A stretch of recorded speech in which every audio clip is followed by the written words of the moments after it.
সমুদ্র, পাহাড় আর বর্ণময় সংস্কৃতির মেলবন্ধনে গড়ে ওঠা অন্ধ্রপ্রদেশ। এই অন্ধ্রপ্রদেশেই প্রথম দিনটা সবথেকে বড় ও সবচেয়ে জনবহুল বিশাখাপত্তনমে কাটিয়ে আজ যাচ্ছি পূর্বঘাটে সবুজে ঘেরা ছায়াময় আর আদিম জনবসতিপূর্ণ আরাকু ভ্যালির উদ্দেশ্যে।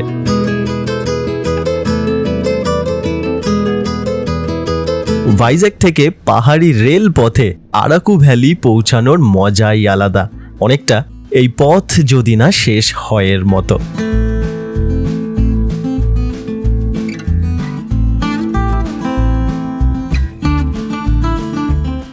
আজ এখানে দেখব ভারতবর্ষের বৃহত্তম গুহাগুলির মধ্যে একটি। আকৃতি অনেকটা পেটের মতো হওয়ায় এর নাম বোরা।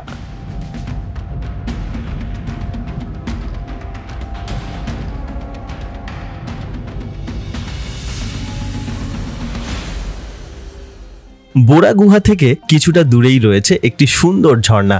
অনন্তগিরি পাহাড়ে এটি অবস্থিত হওয়ায় এর নাম হয়েছে অনন্তগিরি ঝর্ণা। এছাড়া সবুজে ঢাকা কফি, গোলমরিচ আর ওকের বন ভালো করে দেবে আপনার মন। এখানকার আদিম জনজাতির জীবনযাত্রা নিয়ে এখানে গড়ে তোলা হয়েছে একটি সুন্দর ট্রাইবাল মিউজিয়াম। আর এই সব সৌন্দর্যের কারণেই অনেকে আরাকুকে বলেন অন্ধ্রপ্রদেশের উটি। এই আরাকুর সৌন্দর্যের সাথে এখানে ভ্রমণের খুঁটিনাটি তুলে ধরছি আজকের পর্বে। সঙ্গে থাকুন।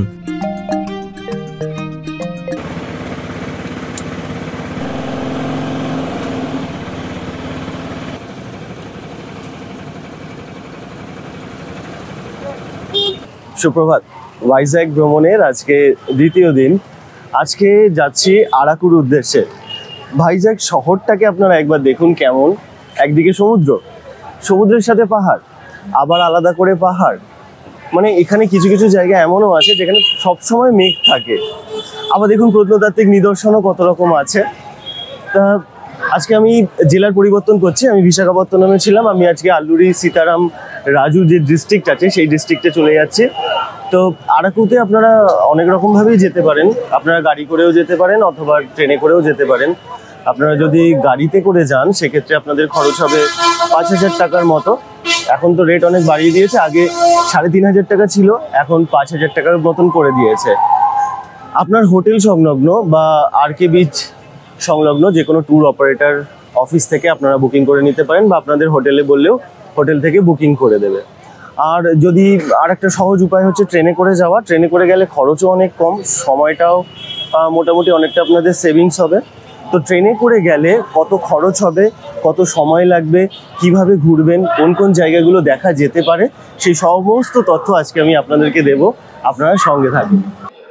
বিশাখাপত্তনম স্টেশন থেকে আজকে ধরছি 58501 বিশাখাপত্তনম কিরণডুল প্যাসেঞ্জার। এখান থেকে সকাল 6:45 ছাড়ছে, আর আমি নামবো বোরা গুহালু স্টেশনে সকাল 9:40। অর্থাৎ মোট সময় লাগছে 2 ঘন্টা 55 মিনিট। কিন্তু এই ট্রেনটি প্রায় দেরি করে চলাচল করে। ট্রেন পথে বোরা গুহালুর দূরত্ব মাত্র 98 কিলোমিটার।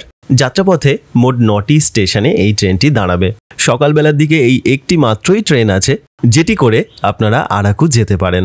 এই ট্রেনে সব থেকে আকর্ষণ হচ্ছে অত্যাধুনিক এক্সিকিউটিভ ভিস্টাডোম কোচ, আর সেই কারণে সব থেকে চাহিদাও থাকে এই ইভি কোচগুলির। তাই অনেক আগে থেকে বুকিং করতে পারলে খুব ভালো হয়। এছাড়া 3AC স্লিপার আর সেকেন্ড সিটিং এ জানালার ধারে যদি সিট পেয়ে যান তাহলে যে কোনো কোচেই আপনি যাত্রা করতে পারেন।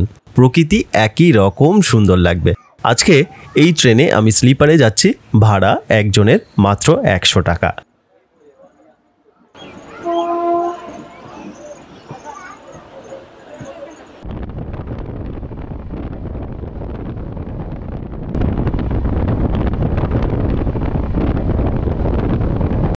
তিরিশ কটা? 4টে ছোট ছোট ऑनियन समोसा खा के टेस्ट करो। ऑनियन समोसा, हाँ, ये आंध्रा स्पेशल तेलुगु मिलता है।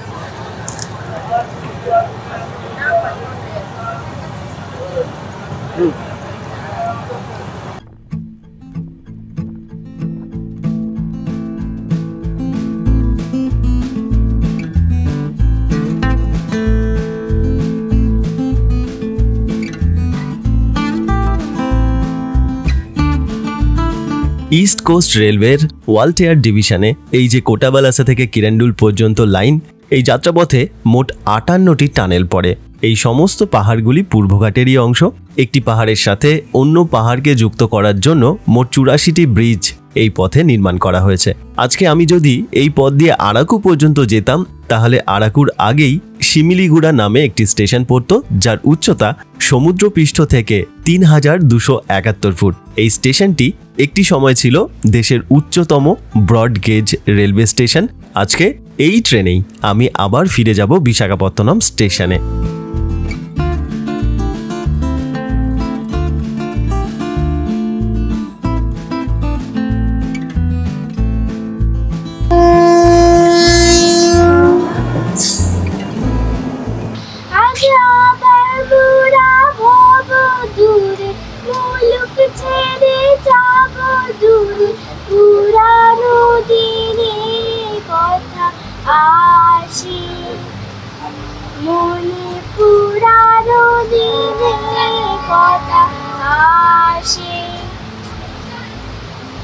আকাশে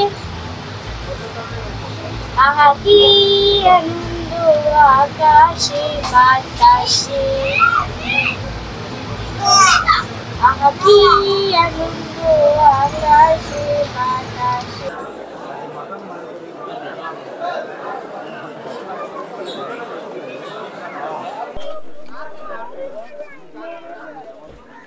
এখান থেকে তো মানে অটোর যা রেট দেখতে পাচ্ছি, বিশাল রেট। ঠিক আছে, তো একজন যদি শেয়ারে কেউ যায়, একটা অটোতে 5 জন হবে, শেয়ারে যদি কেউ যায় তাহলে 750 টাকা করে রেট। আর যদি রিজার্ভ করা হয় তাহলে 3000 2500 টাকা রেট চাইছে। আর যদি গাড়ি হয় তাহলে গাড়ির রেট হচ্ছে 3500 টাকা সারাদিনে। তাও মানে একটা যা দেখতে পাচ্ছি বেশ ভালো খরচ আছে। এখন আপনি যদি এখানে নামেন তো আপনার কাছে আর অপশন নেই। এবার এই ভিতরেও দেখছি অনেক অটো আছে, যদি সামনের দিকে একটু এগিয়ে এসে দরদাম করতে পারেন তো করে নিতে পারেন। তা আমি অনেক করে 2000 টাকা একটা অটো রিজার্ভ করেছি।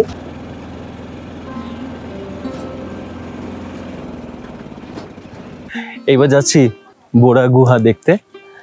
এখানে না অনেক দোকান আছে এইসব কেনাকাটির, বেশ সুন্দর সুন্দর জিনিস আছে। তো আপনারা যদি মনে করেন তাহলে আপনারা কিছু কিনে নিতে পারেন। খাবারের দোকান তো দেখলেন ওই সামনেটায়, অনেকগুলো খাবারের দোকান আছে। শিক কাবাব রেডি হচ্ছে, তারপরে ব্যাম্বু চিকেন এখানে ফেমাস। ব্যাম্বু চিকেন আপনারা কিনতে পারেন, 500 গ্রামের দাম 300 টাকা। আরো সব বেশ কিছু দোকান আছে কেনাকাটির।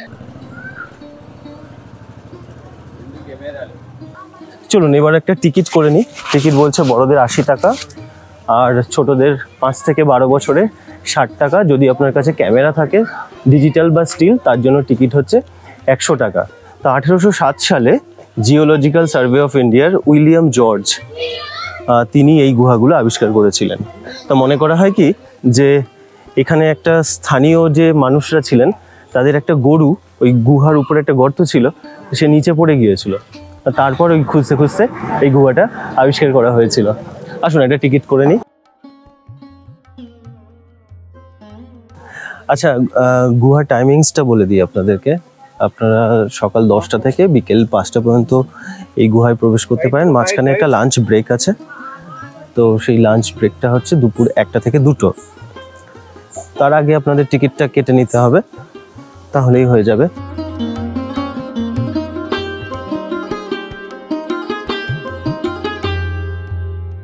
তা আজ থেকে 150 মিলিয়ন বছর আগে এই গুহার সৃষ্টি হয়েছিল। তা ব্যাপারটা কি হয়, যখন বৃষ্টিপাত হয়, বৃষ্টিপাতের সাথে যে কার্বন ডাই অক্সাইড আছে সেইটা বৃষ্টিপাতের সাথে, বৃষ্টির জলের সাথে মিশে এক ধরনের অ্যাসিড তৈরি হয়।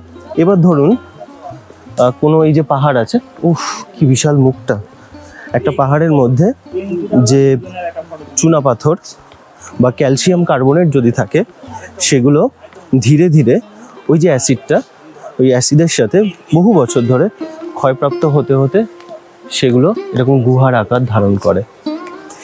এবার গুহাটা যখন হয়ে যায়, সেই গুহার ভিতর দিয়ে এই যে গুহার মানে পাথরের মধ্যে যে মিনারেলসগুলো আছে সেই মিনারেলসগুলো, সেই খনিজগুলো উপর থেকে পড়তে থাকে, কারণ মাঝখানটা ফাঁকা হয়ে গেল তো। এবার জলের সাথে চুঁয়ে চুঁয়ে সেগুলো পড়ে এবং নিচে জমা হয়, এবং উপর দিয়ে যখন পড়ে তখনও কিছু জমা হয়। তো এইভাবে উপর থেকে যেগুলো খনিজগুলো পড়ে এবং পড়ে জমা হতে থাকে এবং বিভিন্ন আকৃতি নেয়, সেগুলোকে বলা হয় স্যালাকটাইট। আর নিচে যেগুলো থাকে সেগুলোকে বলা হয় স্যালাকমাইট। তো এখন এই গুহার মধ্যে মনে করা হয় যে একটা নদী আছে। এবার গুহাটা তো গর্ত হয়ে গেছে, ফাঁকা হয়ে গেছে, এবার এখান থেকে জল যায়। তো মনে করা হয় যে এখান থেকে একটা নদী সৃষ্টি হয়েছে, যার নাম হচ্ছে গোস্থানী। গো মানে হচ্ছে গরু, আর স্থানী ওই যে স্থান কথাটা আছে, গরুর যে বাঁট হয় সেই বাঁটের আকৃতির একটা জায়গা আছে, সেইখান থেকে এই নামটা হয়েছে, মানে নদীটা সেখান থেকে উৎপত্তি হয়েছে। তো সেই হিসাবে এই নদীর নাম হয়েছে গোস্থানী। গোস্থানী রিভারকে যদি আপনারা দেখতে চান তাহলে কখনো ভিমিলি বিচ যাবেন। ভিমিলি বিচে ওই গোস্থানী রিভার সমুদ্রের সাথে মানে বঙ্গোপসাগরের সঙ্গে মিশেছে। আর একটা জিনিস হচ্ছে কি, এইখানে যে মানে গুহাটা হয়েছে ওই স্যালাকটাইট আর স্যালাকমাইট হয়ে, এই সামনে গেলে একটা মানুষের যে ব্রেন হয় সেই ব্রেনের আকৃতির এখানে একটা পাথর আছে। এছাড়া শিবলিঙ্গ আছে, তারপরে ধরুন একটা মা এবং তার শিশু এরকম আকৃতির একটা আছে, কুমিরের আছে, শিবলিঙ্গ আছে। তো এরকম বিভিন্ন আকৃতির ওই স্যালাকটাইট আর স্যালাকমাইট দিয়ে বিভিন্ন রকমের আকৃতি গঠন হয়েছে।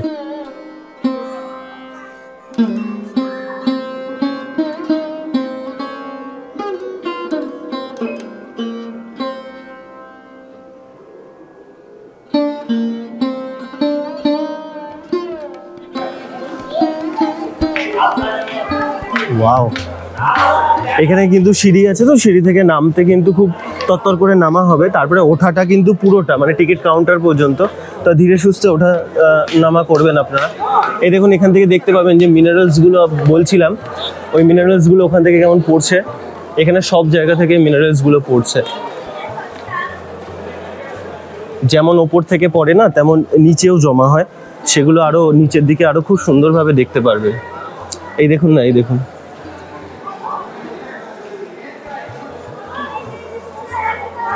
সেই যে বলছিলাম না আপনাদেরকে যে একটা মতবাদ আছে যে ওপর থেকে একটা গরু পড়ে গিয়েছিল, এই সেই গর্তটা পুরো পেটের মতো, সেই জন্যই গোড়ার নামটা দেওয়া হয়েছে। মনে হচ্ছে আমি একটা আলাদা জগতে চলে এসেছি,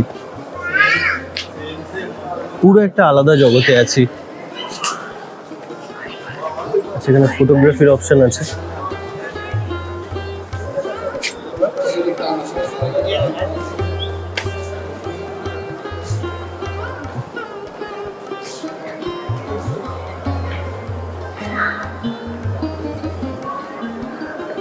এই যে শিবলিঙ্গ হয়েছিল বলছিলাম না, এগুলো সব শিবলিঙ্গ হয়েছে। আর একদম উপর দিকে, ওই একদম উপর দিকে আলো থাকলে ভালো করে বোঝা যেত, ওইগুলোতেও বিভিন্ন রকম সব আকৃতি করা আছে।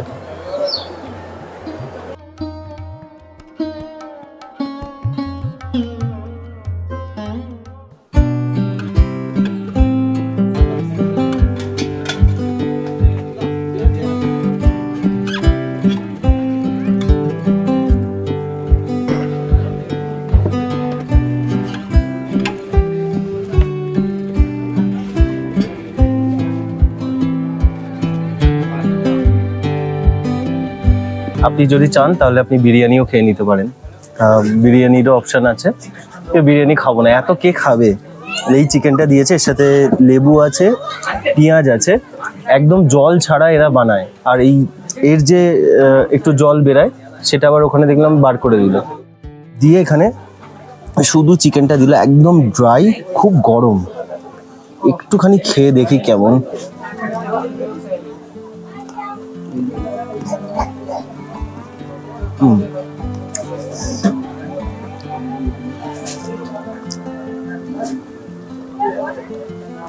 আমি বলেছিলাম ঝাল দিয়ে বানাতে, সুন্দর লাগছে, ঝাল ঝাল। পিসগুলো একদম ছোট্ট ছোট্ট করেছে, একটু লেবু দিয়ে খেতে হবে।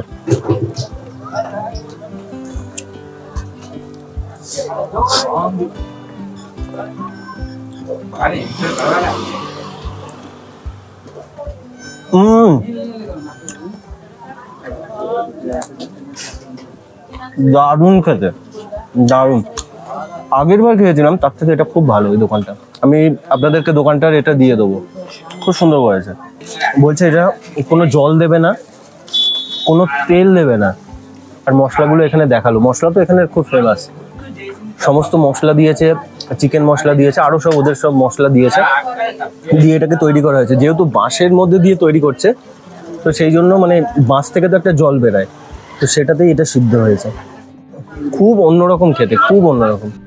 বোরা গুহা দেখে এইবার রওনা হলাম অনন্তগিরি ঝর্ণা দেখতে। যাত্রাপথে কয়েকটি বাঙালি খাবারের দোকান আমার চোখে পড়ল। সবুজে ঘেরা, ছায়াময়, গ্রাম্য জনবসতিপূর্ণ এই অনন্তগিরি পাহাড় দেখে মনে হয় যেন আমি কোনো শৈল শহরে আছি। খানিকক্ষণ আগেও যে সমুদ্রের নীল জলরাশির এত কাছে ছিলাম, সেটা কোথায় যেন একেবারে ভুলে গেলাম।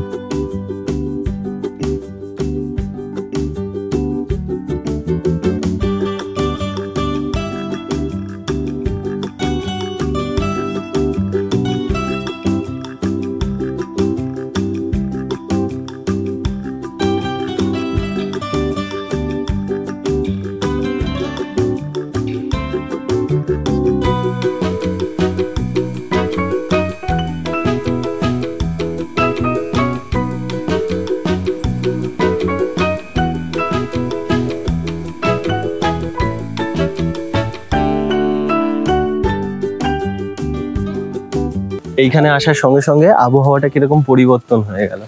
এই সবুজ ধান ক্ষেত চাষ করছেন তো ওনারা, চারাগুলোকে লাগাচ্ছেন, কি ভালো লাগে।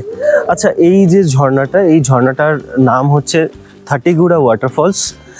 তা যেহেতু এইখানে যে চারদিকে পাহাড়গুলো আছে, এই পাহাড়গুলোকে অনন্তগিরি পাহাড় বলা হয়, এবং এই যে জায়গাটায় টাউনটার নামও হচ্ছে অনন্তগিরি, সেই কারণে অনন্তগিরি ওয়াটারফলস নামে এটা পরিচিত হয়ে গেছে। তো আপনাকে বেশ কিছুটা সিঁড়ি কিন্তু নামতে হবে, সাথে একটা ভিউ পয়েন্ট আছে। আগে আমরা নেমে যাই, তারপরে আমরা ভিউ পয়েন্টটা দেখব। ওই ধরুন কতক্ষণ, মিনিট 10 নামতে, আর ওঠার সময় আসল সমস্যা, তাহলে মিনিট 20-25 ধরে রাখুন। সারা বছর জল থাকে বলে আপনারা সারা বছরই এটাতে আসতে পারেন। বর্ষার পরে পরে আসলে, সেপ্টেম্বরের পরে, অক্টোবর থেকে খুব ভালো জল পাওয়া যাবে। দেখা যাচ্ছে এই জলটা দেখে না, মানে ওয়েদারটা এমনই আছে, রোদ্দুরটা পড়লে একটু গাটা গরম গরম লাগছে, মনে হচ্ছে কি স্নান করি। তো আমি এখানে দেখলাম যেটা, যে কিছু খাবারের দোকান আছে, আর যদি আপনারা কেউ স্নান করেন তাহলে পোশাক পরিবর্তনেরও জায়গা এখানে আছে। বিশেষ করে মহিলাদের জন্য এখানে একটা লেডিস চেঞ্জিং রুম করে দিয়েছে। তো স্নান যদি করেন তাহলে করতে পারেন, অসুবিধা নেই, তবে এক্সট্রা ড্রেস আপনাকে সঙ্গে করে আনতে হবে। ওই চেঞ্জ করার জন্য 10 টাকা করে নেওয়া হয়।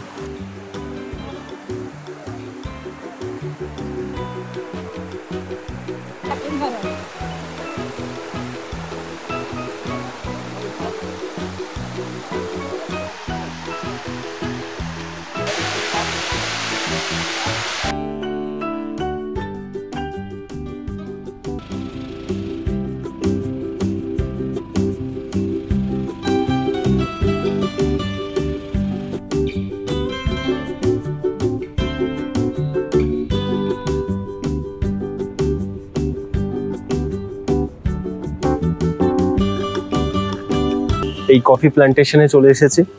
এইগুলো হচ্ছে সব কফি গাছ। কফি তো এখন একটাও নেই।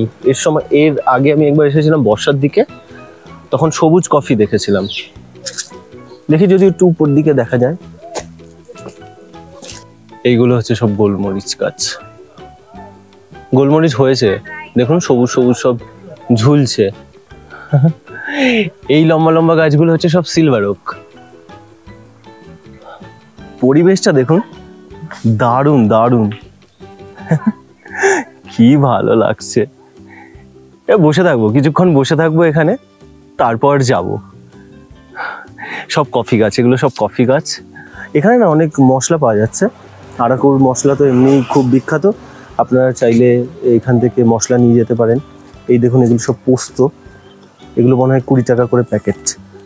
20, হ্যাঁ, এই 20 টাকা করে সব প্যাকেট। এখানে দারচিনি আছে, স্টার অনিজ আছে, এটা 4 মগজ আছে, ওখানেও আছে পামকিন সিড। এটা কফি, এটা কত? আচ্ছা, এটা 50 টাকা। কফির বাগান আমার দেখা হয়ে গেল। এইবার যাচ্ছি Galikonda view point. Galikonda view পয়েন্টটা হচ্ছে মানে অন্ধ্রপ্রদেশের সব থেকে পূর্বঘাট পাহাড়ের উঁচু যে পয়েন্ট সেটা। আর এরপর হচ্ছে একটা মিউজিয়াম আছে, মিউজিয়ামটার সামনে একটা গার্ডেন আছে। গার্ডেনটা দেখার আমার খুব একটা ইচ্ছা নেই, তবে ট্রাইবাল মিউজিয়ামের উল্টো দিকে কফি মিউজিয়াম আছে, সেইটা আমার দেখার ইচ্ছা আছে। ট্রেনের টাইমিংস আমি এখন দেখলাম, আমার ট্রেন 3:30-র সময় আরাকুতে আসার কথা, আর 3:45-এ ছেড়ে দেবে। কিন্তু ট্রেনের বেশিরভাগ দিন লেট করে, কিন্তু আজকে দেখছি ট্রেন মোটামুটি ঠিকই আছে টাইমে। ওই আমি আশা করছি যে 3:40-45 চলে আসবে আর 4টের মধ্যে ছেড়ে দেবে। যেহেতু ভিস্টাডোমটা আরাকু পর্যন্তই ওই কোচটা থাকে, ভিস্টাডোম কোচটা ওখানে আবার নতুন করে অ্যাটাচ করা হবে, ভাইজ্যাক পর্যন্ত আবার যাবে ভিস্টাডোমটা, তো একটু সময় ওখানে একটু লাগবে। এইবার আমাকে একটু তাড়াতাড়ি করতে হবে। গালিকোন্ডা ভিউ পয়েন্টে বেশি সময় নিলে হবে না। তারপরে ট্রাইবাল মিউজিয়াম আর কফি মিউজিয়ামটা দেখে সোজা আরাকু স্টেশন, মানে ট্রাইবাল মিউজিয়ামের কাছেই, খুব কাছেই হচ্ছে আরাকু স্টেশন।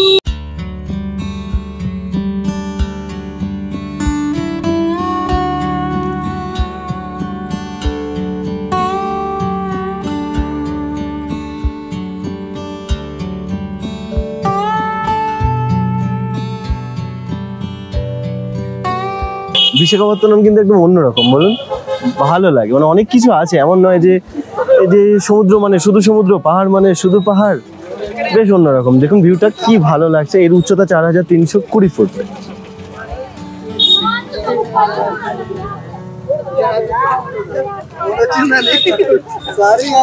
এখানে অনেক দোকান আছে, কিন্তু আপনারা কিছু চাইলে কিনে নিতে পারেন। স্যার কফি পাউডার, কফি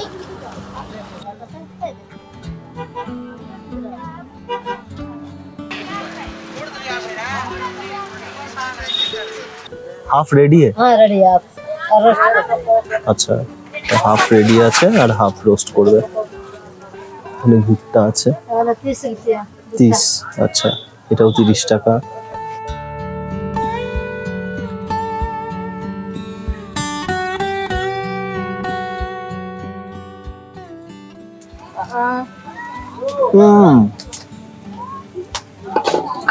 इसको डाल के इसको जलाते हैं। दाल अच्छा, 10 মিনিটের মধ্যে বানিয়ে দিল। ये ऐसा खरीदे तो कितने में देते हैं? স্পাইসেসটা এত সুন্দর দেয় না এরা, মশলাটা দেয় नहीं अभी আর যে কোনো খাবারে একটু ঝালটা দেয়।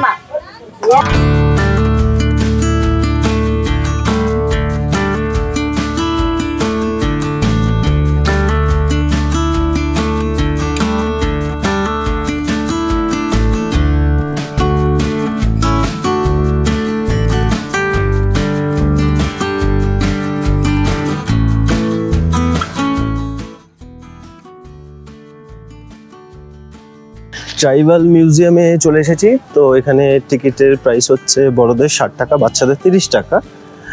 আচ্ছা, এইটা মিউজিয়ামটা কি বলুন তো, যেহেতু আরাকু এমনিতেই একটু মানে ট্রাইবাল এরিয়া, তো এখানকার মানুষরা আগে যে জনজীবন ছিল সেটা কেমন ছিল সেইটাই এখানে তুলে ধরা হয়েছে।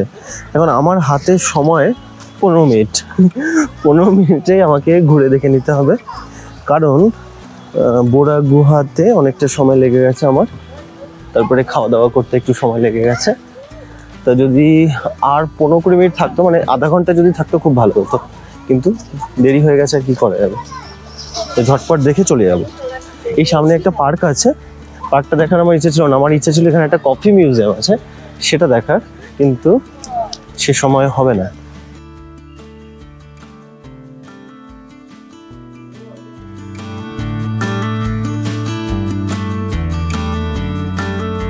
এখানে বিকেল 5টা থেকে সন্ধ্যা 7টা পর্যন্ত যে আদিবাসীদের যে একটা নাচ আছে, দিমসা ডান্স, সেটা হয়। আর বেশ কিছু দোকান আছে, তো আপনারা চাইলে এই দোকান থেকে কেনাকাটিও কিছু করে নিতে পারেন। খুব বেশি সময় লাগেনি, হয়ে গেল মোটামুটি। এবার সময় দিয়ে রেস্ট নিয়ে ঘুরলে তো অনেকটাই সময় দেওয়া যায়। এখানে এত সুন্দর, আদিবাসীদের সমস্ত যে জিনিসপত্র, ধরুন মাছ ধরার যে জাল, তাদের বাসন কোসন, কাঠের বিভিন্ন আসবাবপত্র, মশলা, খাবারের সামগ্রী, সমস্ত কিছু এখানে তুলে ধরা হয়েছে। সুন্দর। আমার হাতে সময় থাকলে আমি আরেকটু ধৈর্য ধরে ধীরে সুস্থে দেখতাম, কিন্তু না, আমার ট্রেন আছে, 3:30 বাজতে যায়।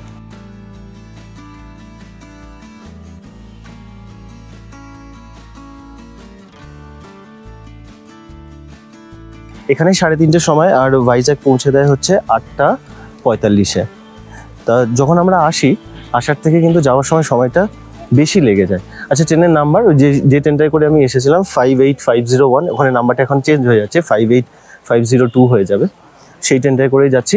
একটা কথা আপনাদেরকে বলি, যদি আপনারা এই ট্রেনটায় করে ফিরে তারপরে আবার ভাবেন যে 8:45-এ তো আমাকে ওখানে পৌঁছে দিচ্ছে, তো আমি একটা ট্রেন ধরে আবার চলে যাব, কলকাতায় ফিরে যাব, তাহলে কিন্তু একটু বেশি সময় দেরি করে তারপরে আপনারা রাখবেন। কারণ অনেক সময় এই ট্রেনটা লেট করে 9:30 10টার সময় পৌঁছায়। তো আপনারা যদি ফেরার ট্রেন রাখেন তাহলে কিন্তু একটু দেরি করে রাখবেন, 10টার পরে রাখবেন, তাহলে আপনাদের সুবিধা হবে, নাহলে কিন্তু ট্রেনটা মিস হয়ে যেতে পারে। ভ্রমণ সংক্রান্ত বিভিন্ন জায়গার ভিডিও আমি তৈরি করি। যদি আপনাদের এই ধরনের ভিডিও ভালো লাগে, চ্যানেলের সঙ্গে থাকতে পারেন, চ্যানেলটিকে সাবস্ক্রাইব করতে পারেন। অনেক ধন্যবাদ আপনাদের মূল্যবান সময় দেওয়ার জন্য। খুব ভালো থাকবেন, দেখা হচ্ছে পরের পর্বে।